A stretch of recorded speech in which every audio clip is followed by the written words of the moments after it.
The movie begins in a lab where an egg yolk is injected with a strange green liquid. In an instant, a perfect copy of the yolk appears.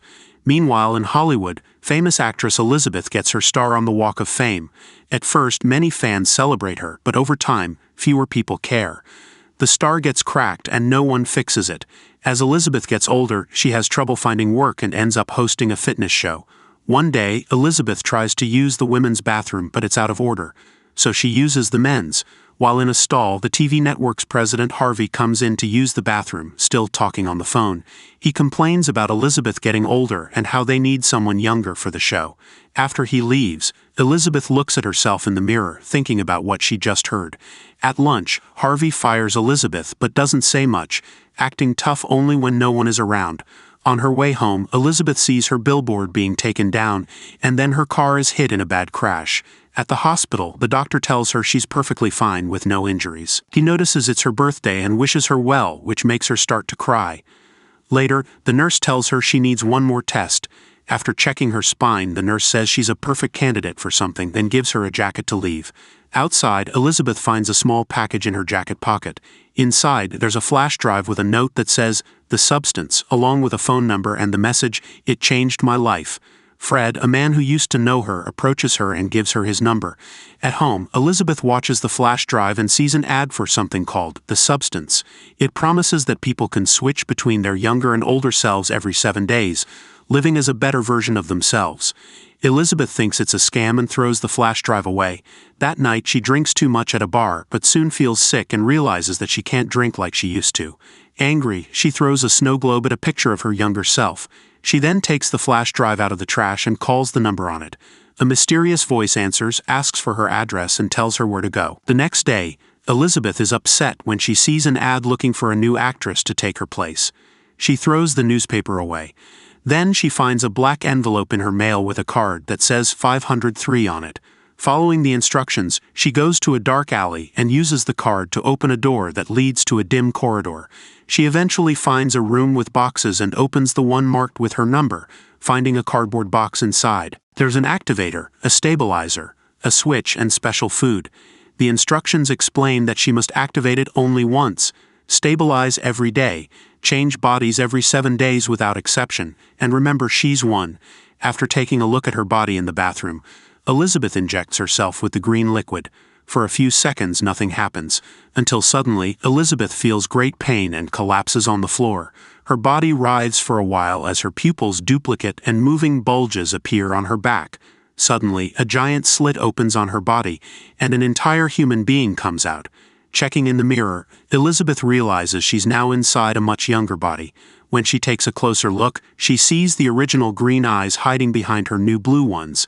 After throwing up some of the green liquid, the new body closes the slit in the old body and injects it with the special food packs.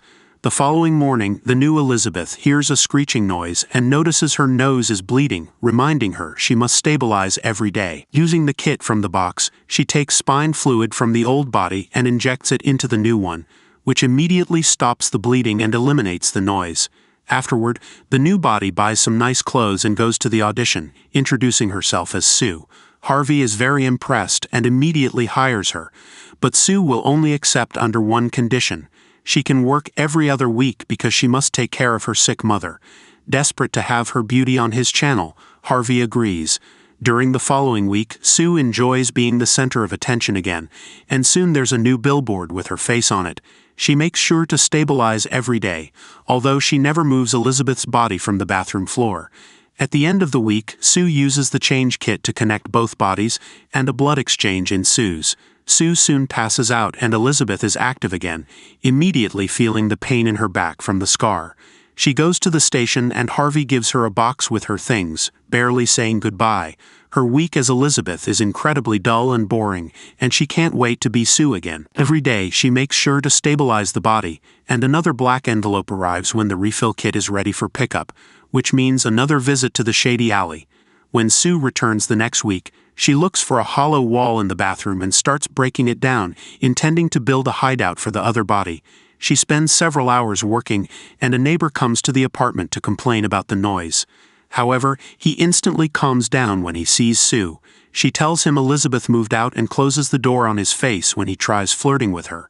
Once the secret room is ready, Sue hides Elisabeth and her big poster inside. Now Sue can start her new life for real.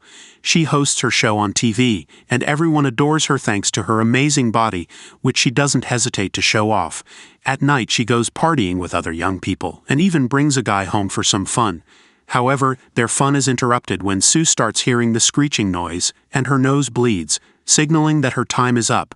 She runs to the bathroom and opens the secret room to find Elisabeth's body writhing as it finishes the last food bag. Desperate to go back to the guy, Sue breaks the rules. Instead of changing bodies, she recycles a stabilizer tube and extracts more fluid from Elisabeth to inject into her body. As soon as she feels better, she returns to her guest and they have a naughty night together. When the zipper on Sue's clothes is opened, a bunch of organs and blood spill out of her body. However, this is just a dream that wakes Sue in the middle of the night and she finishes the body exchange. Elisabeth wakes up in the morning to discover the mess Sue left in the apartment, and a note from the man which says he'll come back later for his bike. At that moment, Elisabeth is horrified to discover that the extra hours she spent as Sue have consequences, and now part of her hand looks very old. She runs to wash it off, but nothing happens. Then, Elisabeth calls the number from the flash drive, but the mysterious voice tells her there's no fixing this. When Elisabeth tries to blame Sue for it, the voice reminds her that Sue isn't a separate person. Afterward, Elisabeth cleans the apartment while watching TV and sees Sue on the show. The beauty of the young body irritates her, and she ends up turning it off.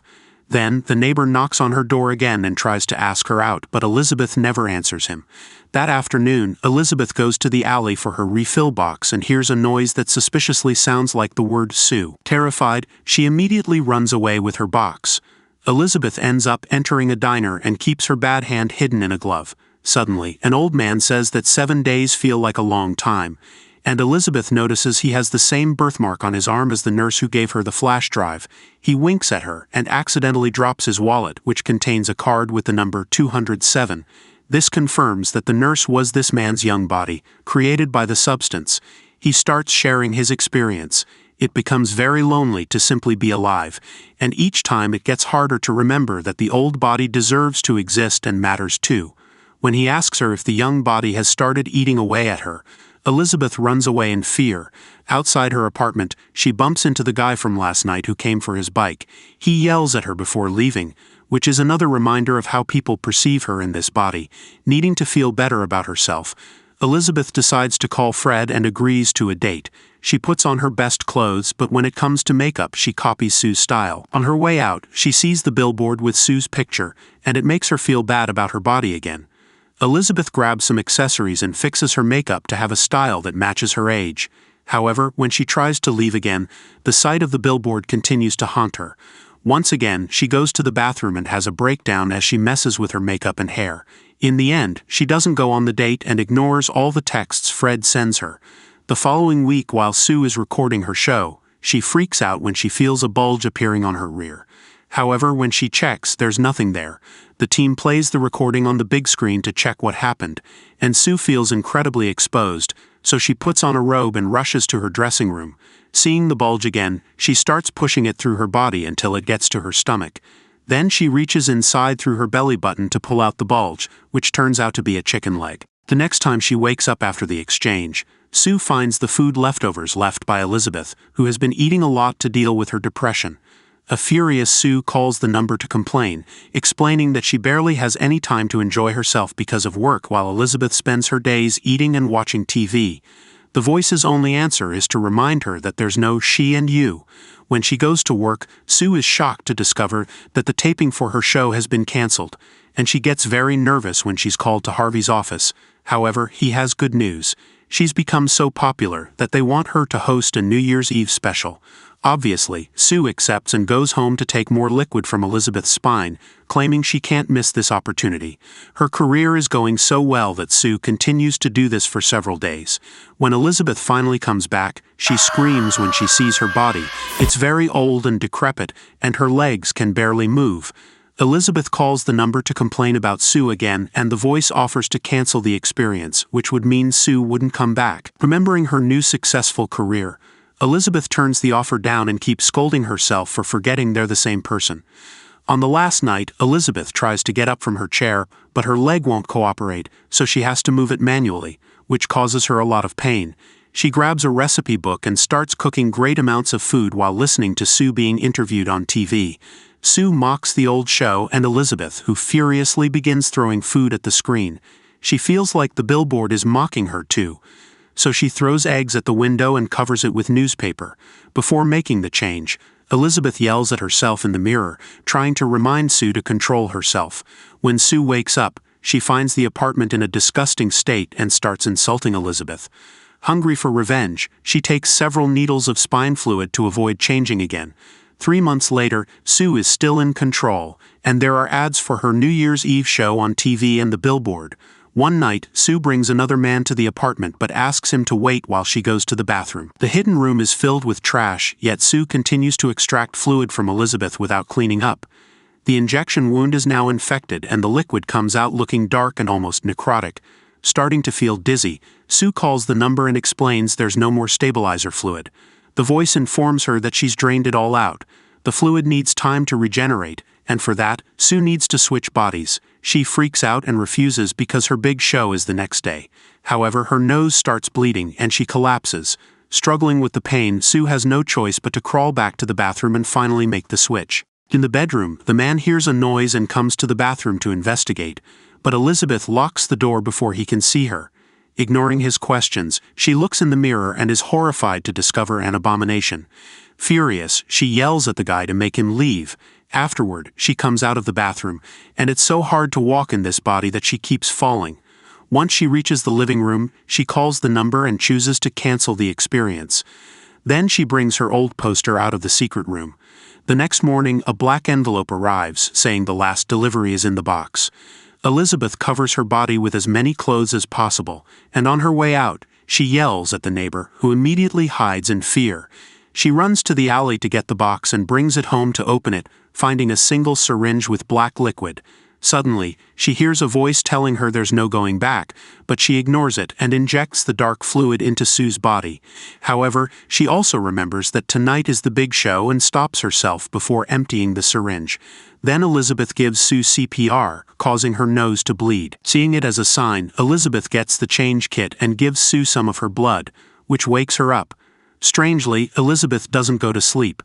The women stare at each other in shock until Sue sees the termination syringe on the ground. She immediately freaks out and chases after Elisabeth, kicking her into her large poster before pushing her against the broken glass in an attempt to choke her. Elisabeth manages to grab a vase and breaks it over Sue's head before running toward the bathroom.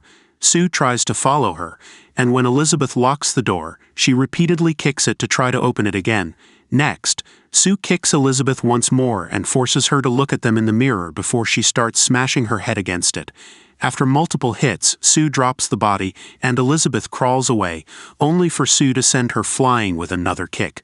This time, the kicking continues for several minutes, until Elisabeth is finally dead. Covered in blood, Sue realizes what she's done and breaks down in tears, but this doesn't stop her from remembering her show. That night, Sue goes to the TV station, and while sitting in the makeup chair, she starts coughing and hearing the screeching sound. She runs to the bathroom to spit in the sink, and a tooth falls from her mouth. To test the state of her body, Sue pulls out 2 more teeth, and they easily come out as well, leaving her spitting blood. After washing up, she meets with Harvey and the shareholders, offering a closed-mouth smile. Then she gets in the elevator and presses a button, only to discover her nails are coming off as well. At that moment, one of her ears lands right on her lap, but she has to play it cool because a man enters the elevator too. Sue covers the hole in her head with her hand until the man is gone. Afterward, Sue leaves through the back door and runs back to her apartment, where she searches for the activator that was supposed to be used only once.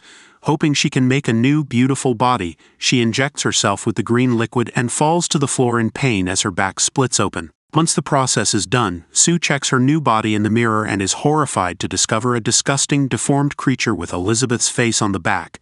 This creature is monster Elisabeth, and after throwing up the green liquid, she puts on the show dress and jewelry. She also curls the few hair strands she has. Since this doesn't help much, she decides to destroy the old poster to make a mask, which she glues to her face and applies lipstick.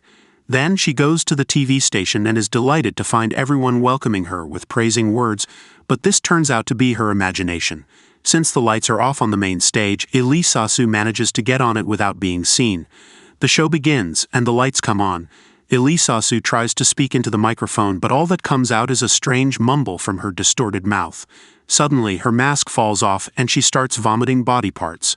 The audience is horrified, reacting in disgust. At first, there's shock and silence, but then a woman screams, and a man calls her a monster. The rest of the crowd quickly follows suit, panicking and shouting. A group of men surrounds her, pushing her around and calling her names like monster and freak. Elisabeth falls to the floor crying and tries to speak, but she's unable to make any sound. She's trapped, helpless, and in pain as the audience continues to mock and torment her. When she stands up, a man hits her with a baseball bat and decapitates her. However, her head slowly regenerates at the same time her arm falls off, causing a spray of blood that showers the whole crowd for several minutes. The whole room gets covered in blood, and the people can hardly move because they keep slipping and bumping into each other. Finally, Elisabeth manages to get out of the building. But as she's running down the street, she falls and gets in thousands of gory pieces. The only part still alive is Elisabeth's face, which crawls out of the pile to reach her star. She happily stands on it and remembers the old days until she melts away. The next morning, a floor scrubber cleans off the blood as if it were just another stain on the street. Thank you for watching. Don't forget to subscribe. See you in the next video.